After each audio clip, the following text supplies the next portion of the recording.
the pride of the American fleet. The most sophisticated warship ever built, equipped with devastating firepower. The USS Nimitz, the world's biggest aircraft carrier.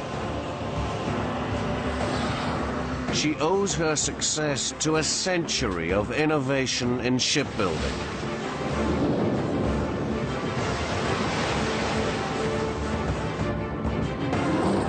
There have been 7 key stages in the development of aircraft carrier design, and 7 key carriers. At the heart of each vessel lies a major technological advance that allowed them to increase in size.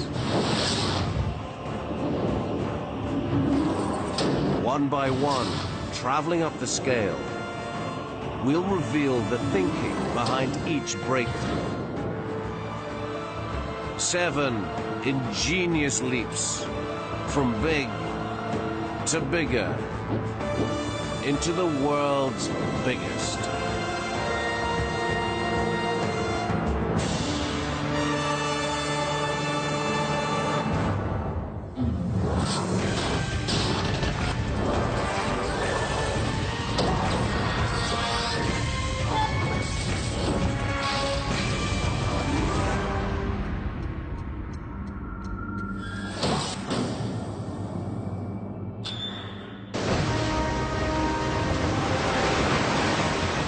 The Nimitz can cruise at over 55 kilometers an hour, sail for over 20 years without refueling, and house 6,000 men and women.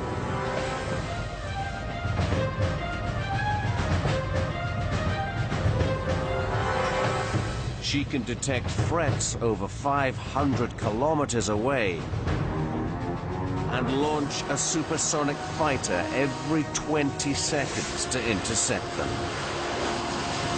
She is a masterpiece of military engineering. To understand how the Nimitz became the most powerful warship ever built means traveling back to 1916. Almost as soon as people learned to fly, the US Navy saw the potential of launching warplanes from the deck of a ship. That ship was the USS North Carolina.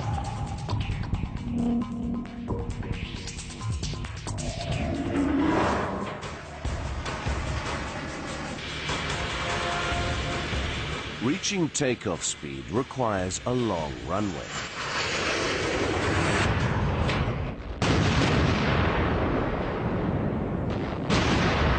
But the decks of warships were crammed with weapons and equipment. There was no room for a long takeoff strip. So engineers had to devise a way of getting an aircraft up to takeoff speed on a very short strip.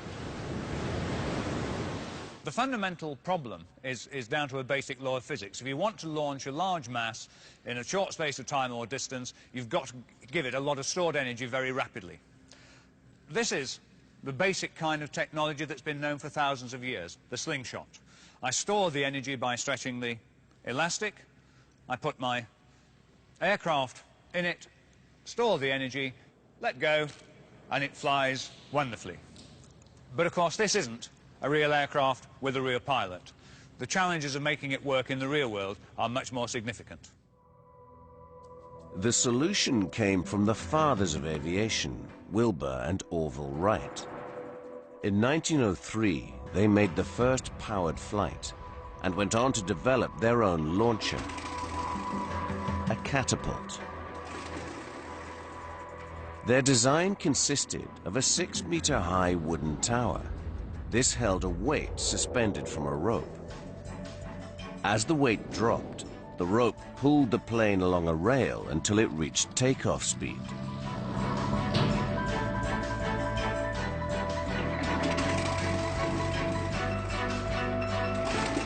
The Wrights offered their launching system to the US Navy.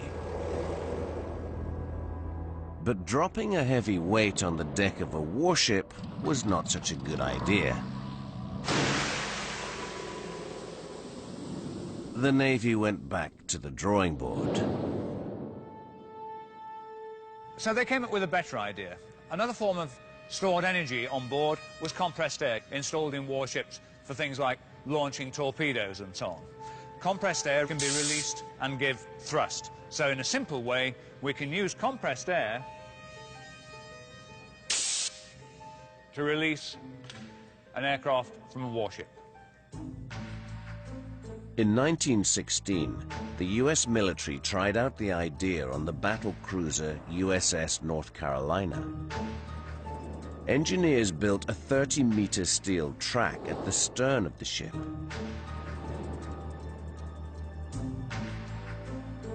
They used compressed air to shoot a piston down a cylinder. The piston used a rope to pull the plane along the track. But compressed air alone was not powerful enough to launch an 800-kilogram plane. To speed it up, they fed the cable through a system of pulleys. These multiplied the force and increased the plane's speed sevenfold.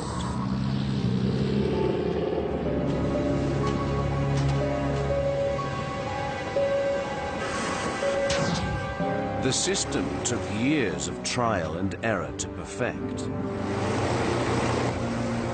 Before this invention, the might of a naval power had been measured by the size of its battleships. But now, the flimsiest biplane launched from a carrier could sink the biggest warship.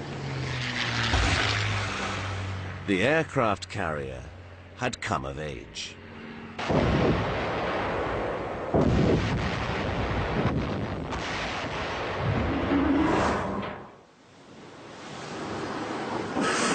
Today, catapults are at the working heart of the USS Nimitz.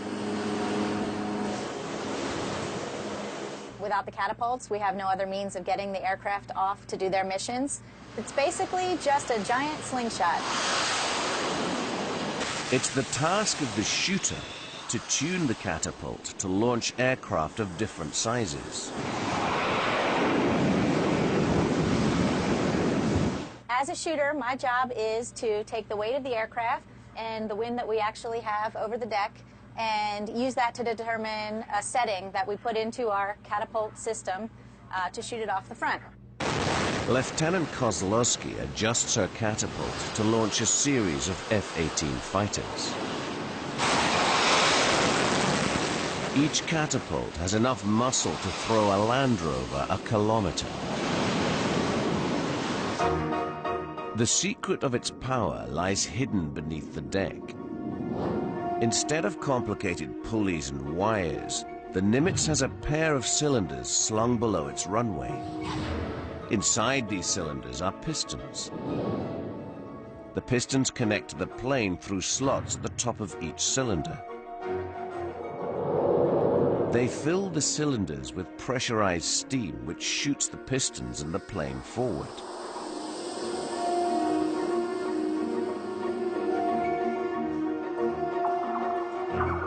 To prevent the steam escaping, they fit two strips of flexible metal that act like zippers and reseal the slots as the pistons pass through.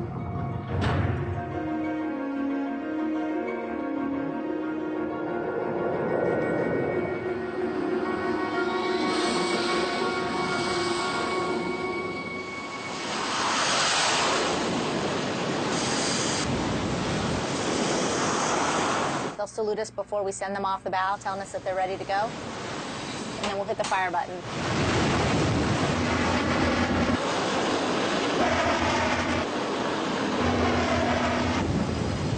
On land, it takes over 1,500 meters to get an F-18 airborne.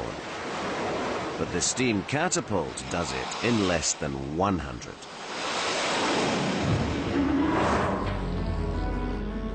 But in 1916, the USS North Carolina had a huge drawback. No deck for her planes to land on. So they had to land on the sea, and then be winched back on board again. Hardly practical for a ship at war. Solving the problem would require British ingenuity and a new kind of ship.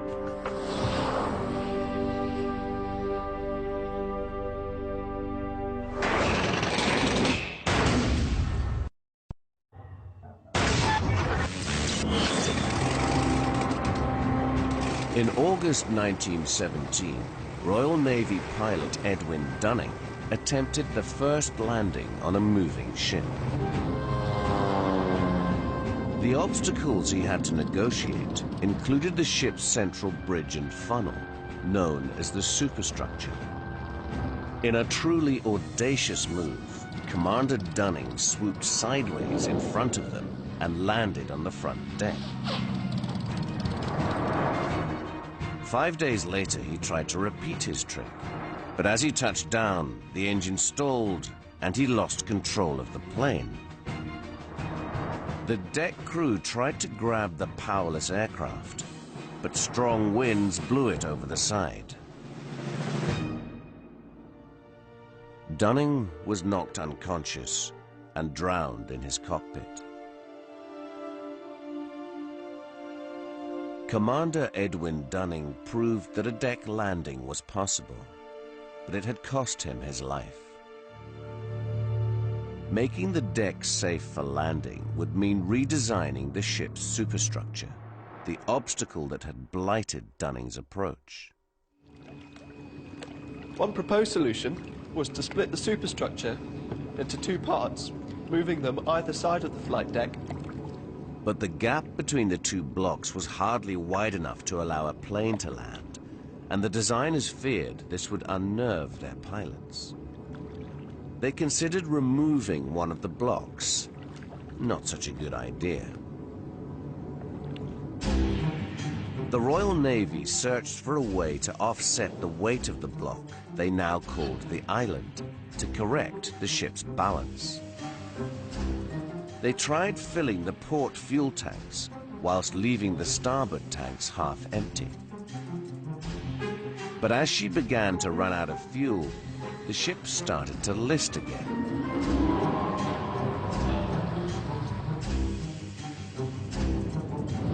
Then they tried moving the entire hangar to port, leaving behind an empty space. But the crew soon filled the void with equipment, and the ship regained its starboard list.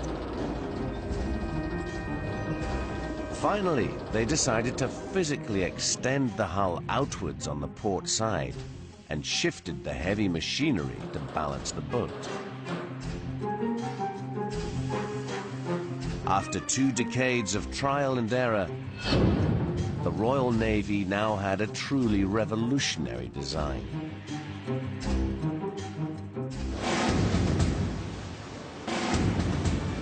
HMS Ark Royal was launched in 1937. She was the mother of all modern carriers.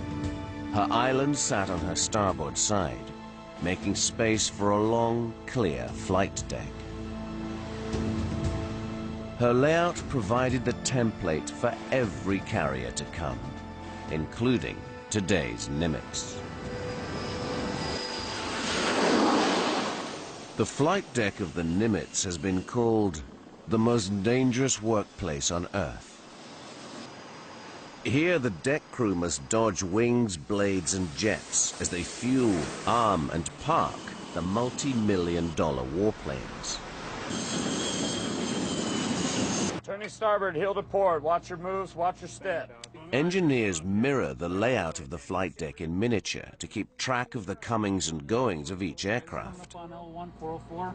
We'll take him back to L4 and we'll stuff the hole right there. It's literally nuts and bolts technology. This is the Ouija board.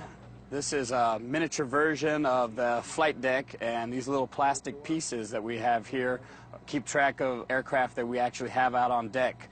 Now these nuts and bolts, they represent different things. This means that it needs an aircraft that needs to be turned, its engine's turned, and then this one means it needs fuel. It helps us keep track of everything going out on the flight deck since it moves at such a fast pace out there. They're constantly updating this board. Got to get him out. I got to clean up L4. I've got to drop this guy down off into the hangar. And if you want, you can put 203 on the elevator. It really doesn't matter to me. This is always reliable. If we have a power outage, I can always rely on this being up and running. Hey, before you put something in L1, make sure it's got missiles on it, right? The Nimitz can operate more aircraft than any other carrier in the world. Up to 90 warplanes. In 1938, the biggest British carrier could only handle about 50 aircraft. American admirals wanted to double that number. But there wasn't enough room in their hangar to store the planes, even with their wings folded.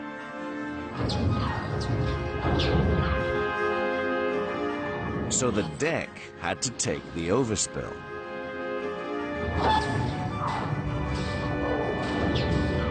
This was potentially disastrous if an aircraft misjudged its landing.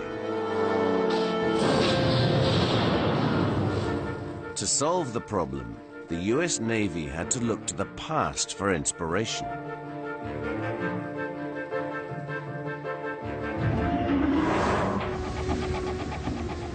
From the time of the earliest carriers, engineers had experimented with ways of slowing planes down by snaring them with so-called arrestor wires. Well, the earliest systems consisted simply of ropes attached to pairs of sandbags. And the aircraft would come down and engage this rope, but of course one set of sandbags was not enough to stop a heavy aircraft. So as the aircraft proceeded down the flight deck, it had to engage successive pairs of sandbags until there was enough resistance to stop the airplane. This simple system, of course, was nowhere adequate for high-performance aircraft, so other more complex systems had to be developed. On the USS Hornet, they had to stop a heavy warplane landing at over 135 kilometers an hour in just 45 meters. This is how they did it. As a plane lands, a hook on its tail snares a wire and pulls it forward. Beneath the deck, this action forces a ram into a cylinder filled with fluid. The plane's momentum is dampened as the fluid is squeezed up a tube and through an opening made ever smaller by a closing plunger.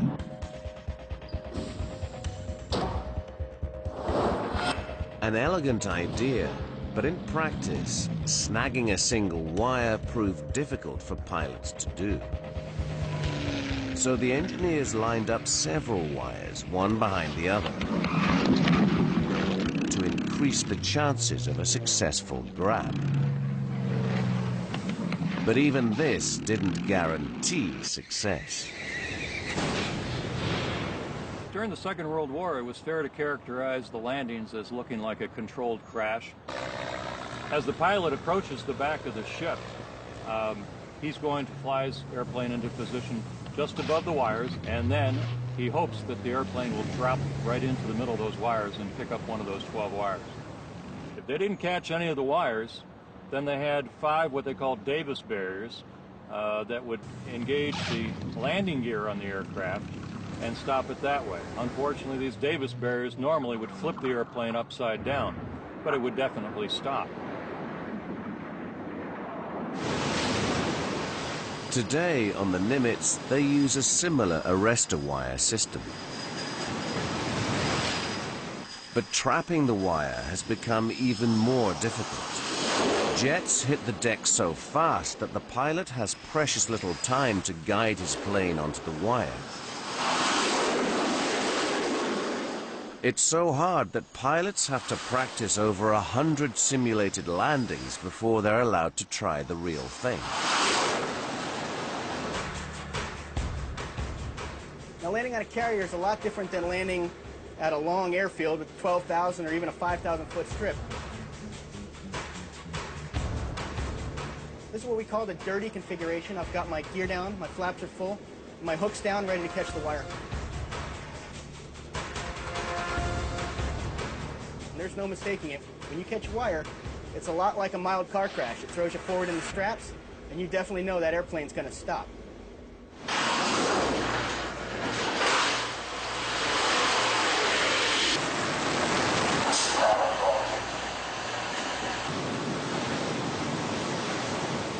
The jets landing on the Nimitz push its arrestor system's braking power to the limit.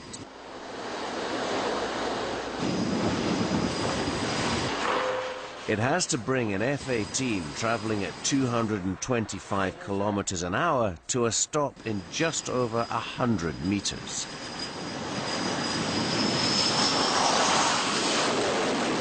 About the length of a football pitch. The quality of each landing is assessed by senior pilots standing at the stern. We will grade them on their start, the in-the-middle position, at the in-close position, and then again as they cross the ramp. And then the grade goes into an overall grade point average for how everybody's doing. Every pilot in every squadron thinks they're the best. Definitely me. Who's the worst pilot? That guy. The arrestor wire allowed planes to land safely on a crowded deck. But during World War II, the deck itself became a target for enemy bombers.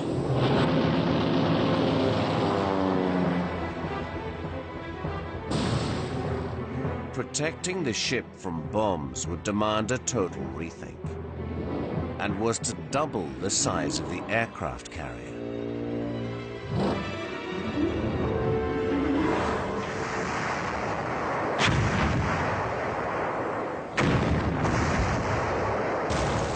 June the 19th, 1945, a naval catastrophe. Japanese bombs penetrated the USS Franklin's wooden flight deck and exploded in the hangar below. 724 American sailors and airmen were killed.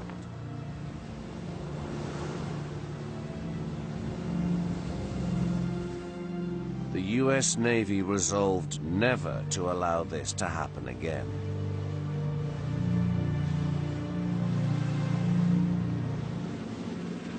They decided to protect the crew by replacing the wooden flight deck with armored steel. But this caused huge problems for ship designers. When you replace a deck made out of wood with one made out of armoured steel, your real issue is to do with adding top weight and making the vessel top heavy. This causes the vessel to reduce its stability, which makes it vulnerable to capsize in waves.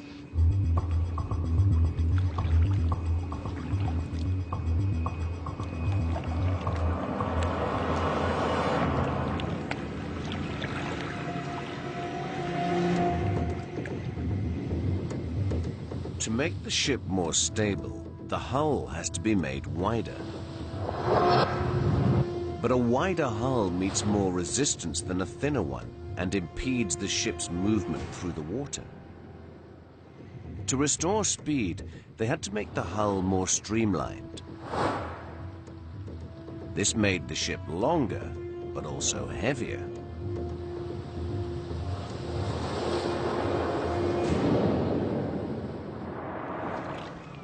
The mighty USS Midway was the product of this thinking. She weighed almost twice as much as her predecessors, and for the 10 years after the Second World War, she was the largest ship in the world. Her deck was protected by 3 acres of armored steel, 9 centimeters thick. It shielded her so well that she served for 47 years. The deck of the Nimitz is also made of steel, but it isn't armor-plated. It doesn't need to be. No attacking aircraft should ever get close enough to drop a bomb on it. Layer upon layer of high-tech protection stands in the way. First, long-range radar scans the sky for intruders. Should there be any, she directs her fleet of F-18 fighters to intercept and destroy them. If an enemy missile does get through, it will meet her next line of defense. A ring of missile-armed warships. Finally, the Nimitz can unleash her own missiles, each capable of destroying anything that gets within 8 kilometers.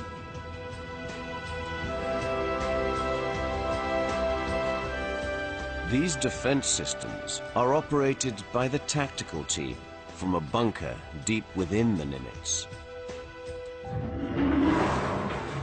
Back in 1945, the Midway's armored deck protected her well enough against enemy bombs.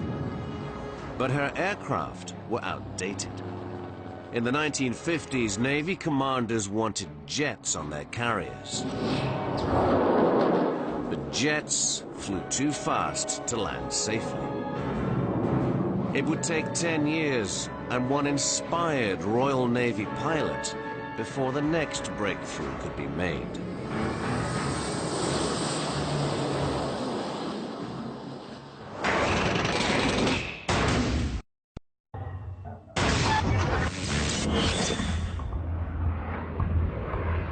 In December 1945, a jet managed to land on a carrier for the first time.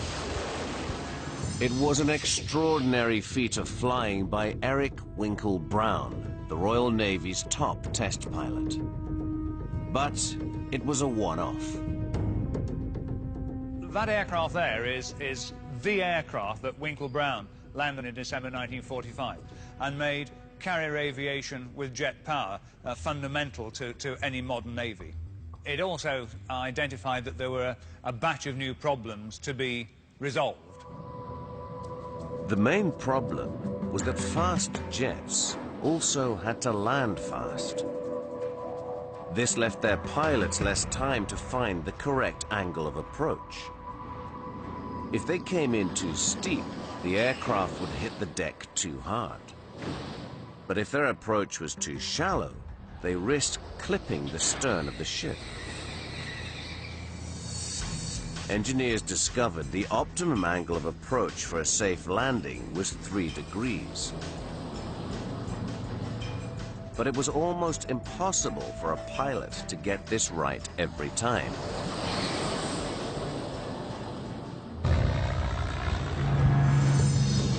In slower propeller planes, pilots had time to respond to instructions from a man on the flight deck who used paddles to help guide them down. Former Royal Navy pilot Nick Goodhart explains how it was supposed to work.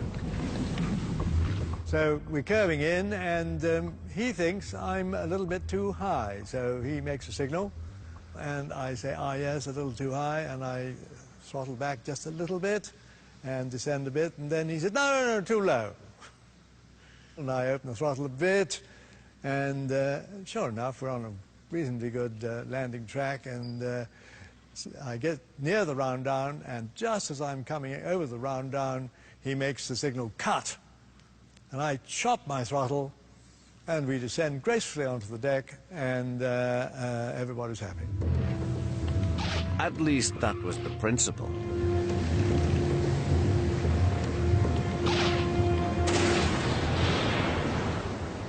But Goodhart discovered it was a very dangerous procedure. In fact, we lost so many pilots that way that it exceeded by far the number who were killed by the enemy in the war. Appalled by such losses, Goodhart himself came up with a simple idea that enabled the pilot alone to find and follow the correct angle of descent. We've got this rig set up here, which was the rig that I used originally in my boss's office. I set up a mirror, which I had borrowed from his secretary, on the carrier deck there, and that mirror has a line across it made out of lipstick to mark its middle. And I also had a torch, which we got here. So we set the torch up on the carrier as well. And then we invited his secretary to come in, and I said to her, look, now, your job is, as a pilot, is to see the reflection of the torch in the mirror and walk very slowly towards it, keeping the reflection on the line. By keeping the light level with the lipstick line, the secretary, like the pilot, would naturally follow the correct angle of descent. Translated onto a ship, this is what's happening. The torch is represented by 4 lights fixed to the deck. Beyond them is the mirror. A row of lamps represent the lipstick line. As the plane approaches, the beam from the deck lights reflects back to the pilot at an angle of 3 degrees. So if the pilot keeps this reflection in the center of the mirror, he will come down at the right angle. But it's not as simple as that. At sea, a ship pitching in the waves throws the beam about, sometimes with devastating results. To stabilize the beam, engineers fixed the mirror on a gyroscopic mount. Now a plane could safely follow the right line of descent, however rough the sea.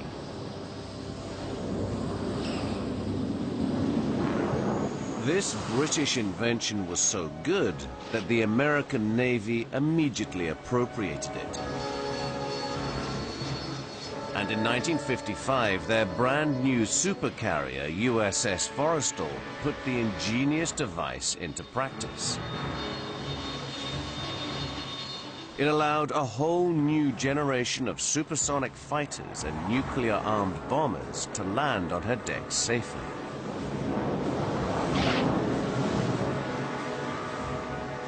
Today on the Nimitz, they use an improved version of Admiral Goodhart's landing aid.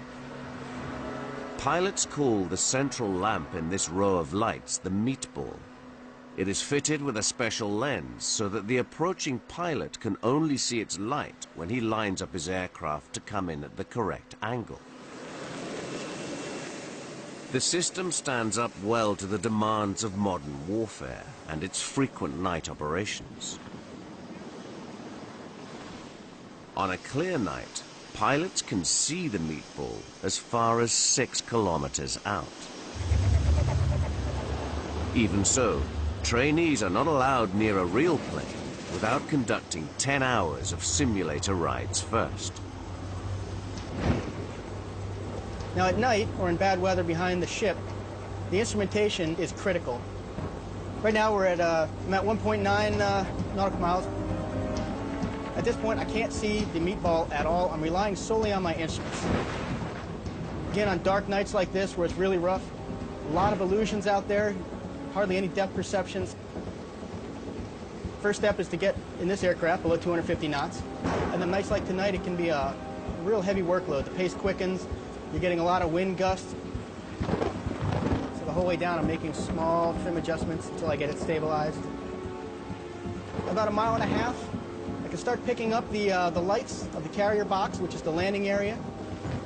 It's a great feeling when you pick up the meatball because now you know you have a good visual indication to the proper landing point. Right now, show me a little high. It's coming down into burner. There's a good trap.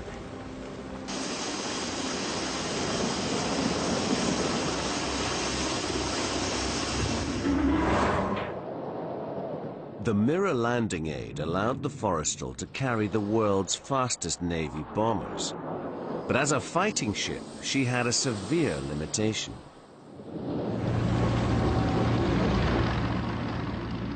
She would run out of fuel after only 3 days of action. A new propulsion system was needed, but it would weigh so much that a much larger ship would have to be built to house it.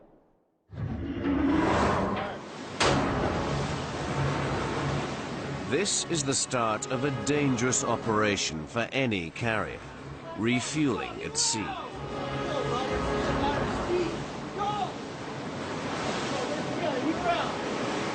A conventional fossil-fueled carrier drains her tanks in about 3 days, and then needs a pit stop. But it's not just a matter of a quick top-up. First, the crew has to use a pilot rope to pull across the fuel line.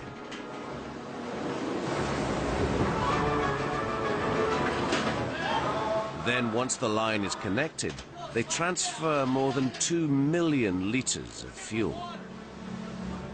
The process ties the carrier to a slow tanker and leaves both vulnerable to attack by enemy aircraft and submarines for several dangerous hours. There had to be a better way.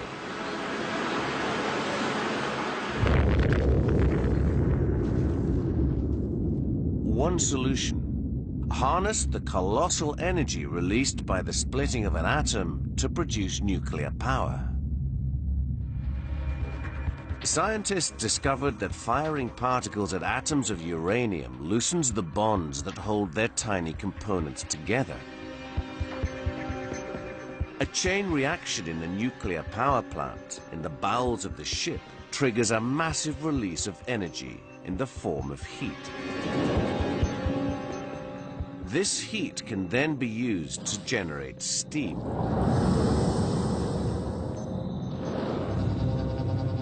Shooting the steam through a turbine forces its blades to rotate at high speed.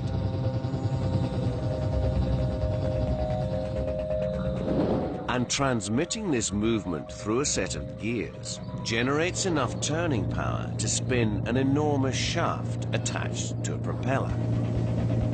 4 of these propellers together have the power to push 91,000 tons of metal through the water at 55 kilometers an hour. But nuclear power came at a price. To protect the ship's crew from deadly radiation, the engineers had to shield the reactor with hundreds of tons of lead. But a supercarrier needed 8 reactors. And in heavy seas, the extra weight in the middle of the hull could have caused the keel to buckle.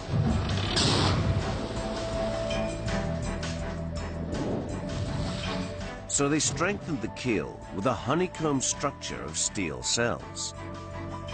These took the weight of the reactors and led to the birth of the largest carrier the world had ever seen. The USS Enterprise took to the sea in 1961. Her 8 reactors made her the largest nuclear power facility in the world, able to generate enough electricity to supply a city the size of Leeds. And she had one colossal advantage over conventionally powered carriers of the day. She could sail for 3 years without having to be refueled. Today, a Nimitz-class supercarrier only needs to be refueled once every 20 years. And just 2 modern reactors supply her with all the power she needs. The space that once might have been used to store fuel for her engines is now used to store fuel and ammunition for her jets. Her reactors send electricity down 1,500 miles of cables to support this city in the sea. 6,000 heads lie on 14,000 pillowcases between 28,000 sheets. Each day, cooks prepare 18,000 meals from their supply of 120,000 eggs, 15,000 kilos of potatoes, and 11,000 kilos of meat. But it can be a lonely place. The worst thing about it, being on the Nimitz, would probably be being away from family. Being away from home. It's the same day over Groundhog Day. Every day is Groundhog Day. We always joke about it. Every day's Monday. The camaraderie of the pilots out here is probably the only thing that makes it so you can survive with your sense of humor and with your sanity. Over the past 30 years, this floating community has demonstrated its prowess by delivering air power straight to the heart of the enemy. The Nimitz was commissioned in 1975. She proved so successful that the U.S. Navy would want 9 more like her. But it took a long 7 years before the first one was built and ready for service. And there was only one dry dock in the whole of America big enough to handle a Nimitz carrier. There had to be a quicker way of building the carriers of the future.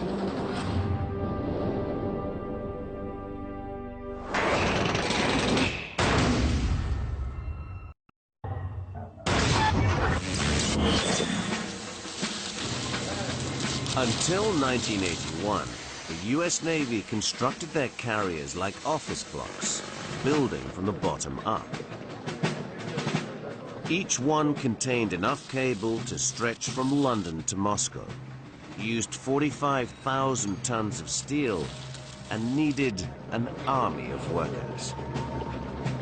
A huge range of craftsmen were involved. Boilermakers, shipwrights, carpenters, electricians, and so on. And that meant that the ship grew very slowly. It tied up a dry dock for a long time. In the congested compartments, the electricians got in the way of the plumbers, who got in the way of the welders. That's why it used to take 33 million man-hours to construct a carrier.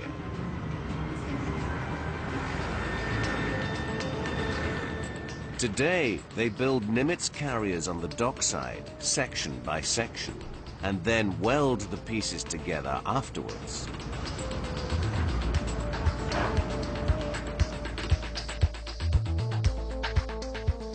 The specialist trades take turns fitting out each module with its cables and electronic systems, its bulkheads and passageways. And as they are no longer in each other's way, they build the ship much faster.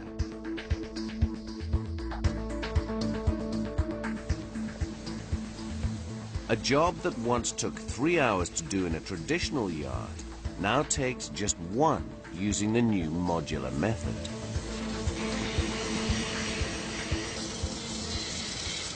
They're very, very large pieces that go together.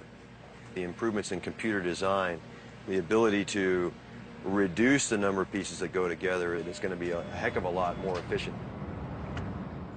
They use the biggest crane in the Western Hemisphere to move the modules into position. 161 modules come together to make a carrier. Each can weigh up to 850 tons. Moving the modules pushes the gantry crane close to its lifting capacity. On July the 8th, 2006, workers craned the final piece of the jigsaw into place. It is the carrier's mighty 700-ton nerve center.